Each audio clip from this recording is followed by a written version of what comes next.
மதுரையில் ஒரே நாளில் தரிசிக்க வேண்டிய கோயில்களை வாருங்கள் பார்க்கலாம்.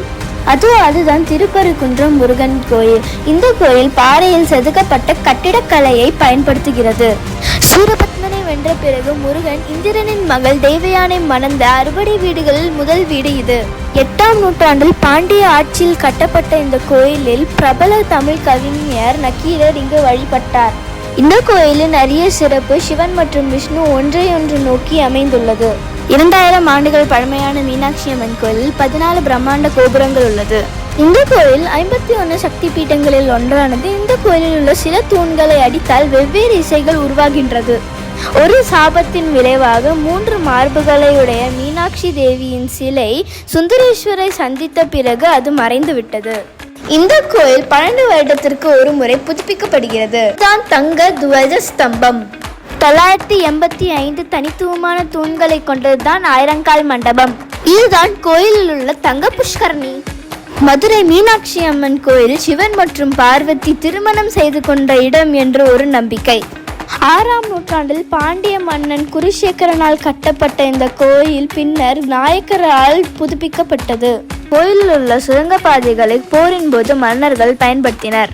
மீனாட்சி அம்மன் மற்றும் அண்ணாமலையார் கோயில் வளாகம் அவற்றின் கட்டடக்கலை அமைப்பு மற்றும் பிரம்மாண்டத்தில் ஒன்று போல் இருக்கும். ராக்காய் அம்மன் அகிரசஸ் முனிவரின் மகள் ஆகும்.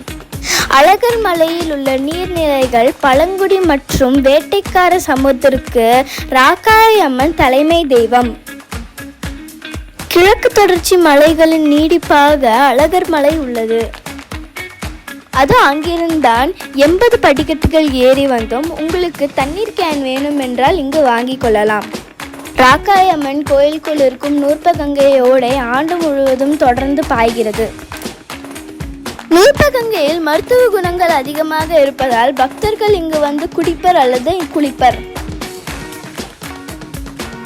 ஆடி மாதம் நிறைய பக்தர்கள் இந்த கோயிலுக்கு வருவார்கள்.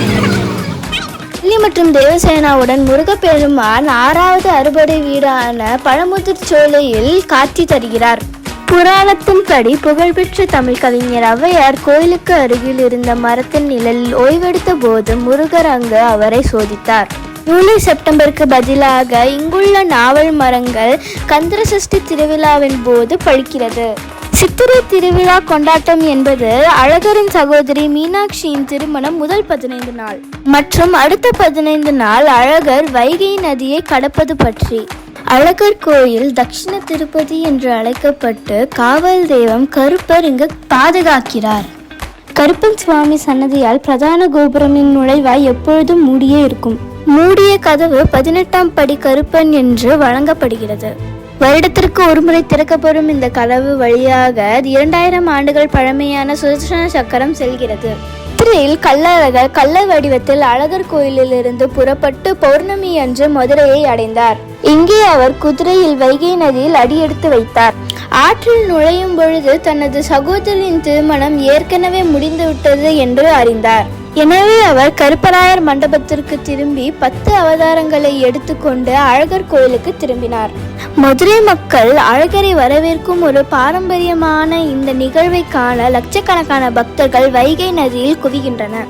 மூலவர் மற்றும் தூய தங்கத்தால் ஆன உற்சவர் 5 ஆயுதங்கள் சங்கு சக்கரம் வாள் கோதண்டம் கதா ஆகியவற்றின் அவர்கள் கையில் காணலாம். திருமஞ்சனம் நூற்பகங்கை நீரில் மட்டுமே செய்யப்படுகிறது.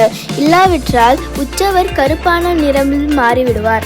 7 நிலை கொண்ட இந்த ராஜா கோபுரம் கோயில் கிரனைட் சுவர்களால் மூடப்பட்டுள்ளது.